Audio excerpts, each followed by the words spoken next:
Hello everyone, I'd like to share an experience about my friend Enkir. Through him, I gained a different understanding of the art of brewing. Once, when I visited his home, I noticed a dark, brick-like object on the table. Jokingly, I asked him, "Is this the breakfast you didn't finish 3 years ago?" He replied earnestly, "Don't joke about it, this is my sacred tool." He explained that it was called Bab-su, a sacred object used to invoke Ninkasi, the goddess of brewing. He led me to the backyard, where there were earthen stoves and clay pots. He showed me the dried Bab-su, bundles of dates, and sprouted barley, which he called Bil-su. Enkir broke the brick into pieces and placed them inside a cone-shaped clay pot that stood nearly half a person's height. He referred to the pot as Kudurros.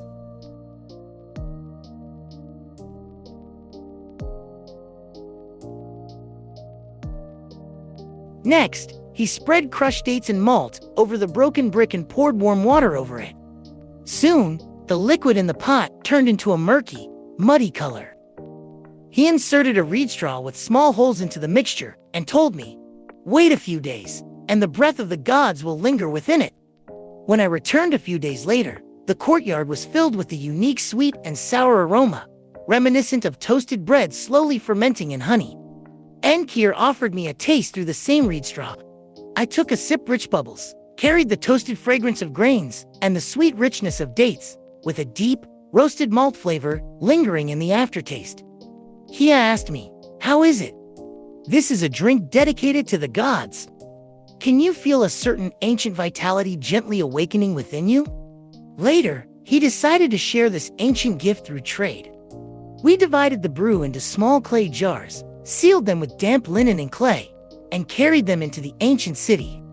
In an open space near the city gate, Enkir unsealed one jar, and the aroma quickly attracted people around. Fishmongers, an elderly woman selling linen, and a young man selling obsidian knives all gathered to taste it. After trying it, they exchanged their goods with us. Linen, lapis lazuli powder, painted clay bowls, natural copper pieces, and a small jar of honey. As the sun set, we returned with the traded items. Enkir hummed a fragment of a hymn to Ninkasi that he had deciphered from a clay tablet. He said to me, "Do you understand now?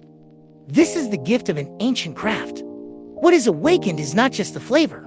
It brings joy and also brings things that enrich our lives." Back in the courtyard, he opened the jar of honey, dipped a bit into the remaining brew, and handed it to me. "Try it again in Ninkasi's breath, now with honey."